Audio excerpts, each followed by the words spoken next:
Hey everyone, welcome back to my channel. In this quick tutorial videos, I will show you how to delete your Patreon account using your mobile phone. Let's get started. First, open the app on your phone and make sure you are logged into your account. Once you are on your home page, tap on your profile icon at the top right of your screen, then select settings.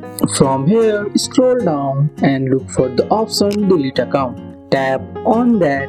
Patreon will ask you to confirm because once your account is deleted, you lose access to all membership, posts, and any data connected to it. If you are sure, go ahead and tap delete my account. You may also be asked to re-enter your password for security. Once you confirm, your Patreon account will be permanently deleted. That means you won't be billed anymore and you won't be able to log back in unless you create a brand new account. And that's it, you have successfully deleted your Patreon account right from the phone app.